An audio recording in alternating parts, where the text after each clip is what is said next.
Today, I'm going to explain the movie Shaolin Wooden Men, released in the year 1976. The movie revolves around a dumb orphan Shaolin Kung Fu student named Little Mute. He's new to the Shaolin monastery, so he struggles to keep up with the other students and to complete the grueling tasks assigned to him by his instructor.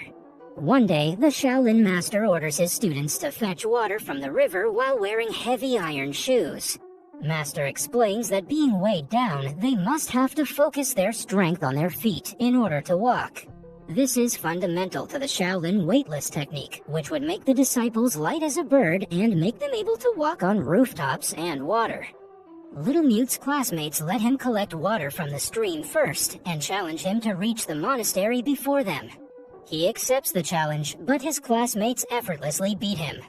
Moreover, he trips on the steps and rolls down. Dejected, he sits by the river and gets lost in his thoughts. Soon, he starts thinking about his late father, who was viciously murdered by a masked bandit. It turns out the bloody event traumatized Little Mute into silence. Meanwhile, a nun watches Little Mute from a distance and eventually approaches him. She introduces herself as the Five Plums, a friend of Shaolin Master, who lives in the Lotus Nunnery. She tries to motivate him and reminds him that Shaolin Kung Fu has a long history, and it's very difficult to master. It takes great perseverance and determination to scratch the surface. The woman's words move him and he decides to finish his task. However, he still finishes last and the master scolds him. He calls him lazy and tells him to get out of the monastery. Hearing this, Little Mute falls down to his knees and apologizes to the master, pleading with him to let him stay. The master eventually agrees to let him stay and orders him to chop wood as punishment. Later, while chopping firewood, he again gets lost in his thoughts and pulls out a necklace which belonged to his late father. Suddenly, a drunken monk shows up and Little Mute gets back to chopping wood. The monk gives him a lecture about Shaolin before parting ways. Drunk out of his mind, he can barely walk straight. Worried, Little Mute follows him and the drunken monk inadvertently leads him to a secret cave behind a waterfall. There, he finds a man imprisoned. The imprisoned man yells at two young monks who bring him food and water every day, ordering them to bring him wine.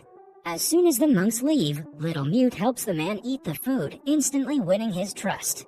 After finishing the meal, the man tells Little Mute to bring him wine the next time he visits him. Later that night, the monastery's best fighter, Jung-On, challenges Wooden Men Lane, a narrow hallway containing 36 Shaolin Wooden Men, which are mechanical dummies that attack anyone who enters the hallway. Turns out that whoever defeats the men are allowed to leave the Shaolin. Little Mute and his mates fondly watch the battle, but Jung loses the fight and is left badly battered. The master priest chastises him for overestimating his abilities and tells him that he will be punished after he recovers from his injuries. The next day, Little Mute saves a bun from his lunch for the prisoner. He also covertly steals the drunken monk's alcohol. Expectedly, the prisoner is delighted and asks him to bring more wine the next time. He also promises to repay him generously when he is pleased. The man then asks him why the two monks didn't visit him today, and Little Mute reveals that Jung unsuccessfully tried to fight the Wooden Men Lane, and everyone at the monastery were hooked to the battle. This makes the prisoner laugh as he finds it amusing how a man can lose to a bunch of wooden figures. He claims that if it was him, he would have taken the wooden men apart. When Little Mute finds it hard to believe, the prisoner explains that he was jailed because he was practicing a new technique called Lion's Roar. Once he succeeds, he'll be able to crumble any metal just by roaring. The prisoner then promises to teach Little Mute how to fight the wooden men once he's pleased. The following day, Little Mute again tries to steal wine from the drunken monk but ends up getting caught. The monk beats him up and teaches him a lesson. He also orders him to clean the kitchen every night as punishment.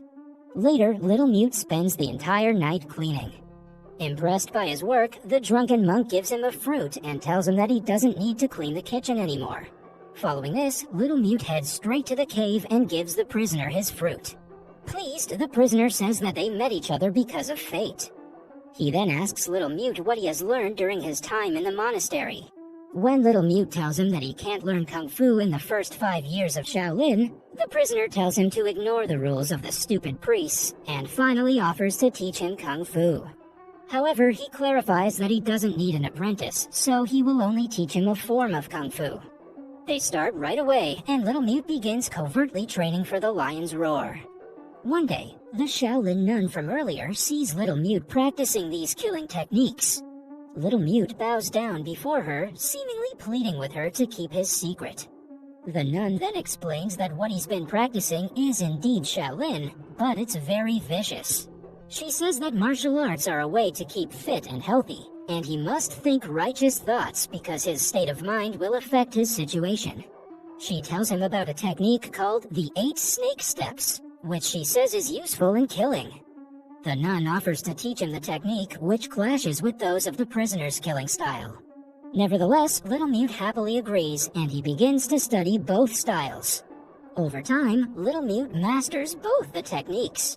Seeing this, the prisoner becomes delighted and announces that Little Mute is finally ready to pass the test of the Shaolin Wooden Men Alley and leave the Shaolin. Before Little Mute leaves, the prisoner gives him a paper rolled into a ring and asks him to give it to the lame cashier at the Evergreen Medicine Shop. In the next scene, Little Mute enters the Wooden Men Alley.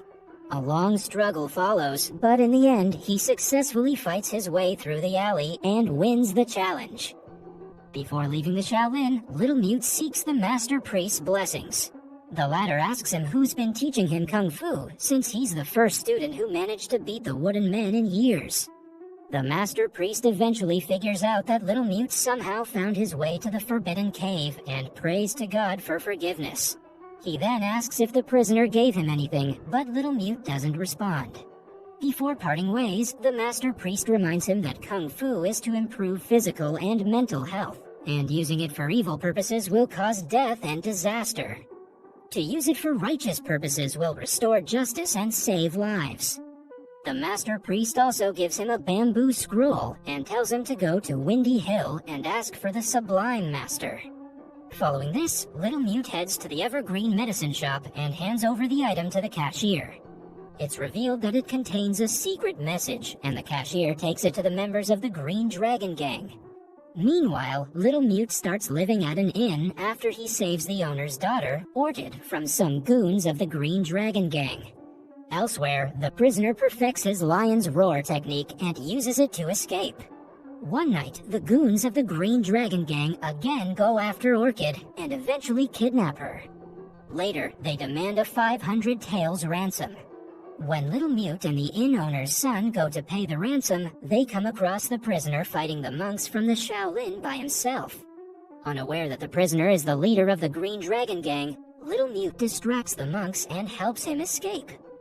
Afterwards, they tell the prisoner about Orchid and he promises to help them.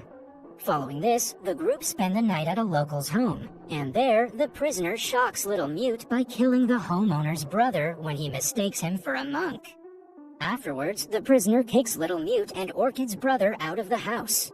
The duo then go to the king's grave to pay the ransom, but no one comes to collect the money. Surprisingly, when they return home, Orchid also returns back. Later that night, an old man picks a fight with Little Mute at the inn. The man is also good at martial arts, and Little Mute gets the feeling that he's the one who killed his father. In the next scene, Little Mute finally decides to take the bamboo scroll to the Sublime Master at the Windy Hill. When the priest reads the scroll, he learns that Little Mute is the prisoner's apprentice. As a result, the priest chastises Little Mute for following the wrong path, but nonetheless promises to reform him. Following this, the priest starts revealing the story of the prisoner.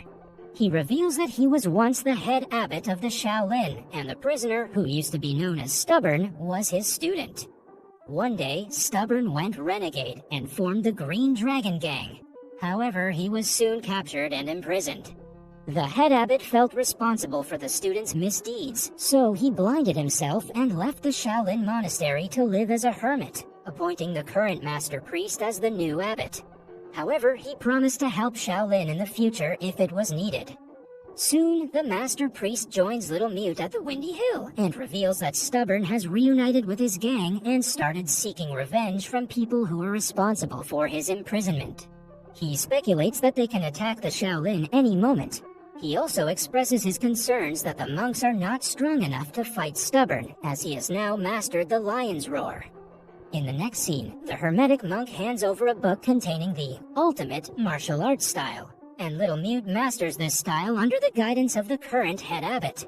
When the escaped prisoner comes to destroy Shaolin, Little Mute stands ready to defend it against his former instructor. It is also revealed that Stubborn is the killer of Little Mute's father. Just then, Little Mute discloses that he is not mute, but he swore never to speak until he found his father's killer. Soon, an intense fight ensues, and Little Mute counters his opponent's killing techniques, since he knows all of them. He creates multiple openings, but fails to exploit them due to the Shaolin nuns' teachings, which said never to kill his opponent. Despite this, he digs down deep and somehow manages to win. He offers to spare his former instructor on the condition that he returns to the Shaolin for the remainder of his life. The escaped prisoner says that he is beyond salvation, but also mentions that he is happy that his student has learned so well. Just when Little Mute is distracted, Stubborn makes a final attempt to kill him. He grabs Little Mute from behind and attempts to crush his throat, but the latter moves out of the way and the villain strikes his own throat, causing him to kill himself. Deprived of its leader, the Green Dragon Gang flees and abandons their plans. The movie ends as Little Mute returns to the Shaolin Monastery, where he is ordained as a monk. That was all from the video. I hope you liked it. Subscribe for more content like this, and hit the like button to help us out. Also, leave a comment if you want us to recap your favorite movie.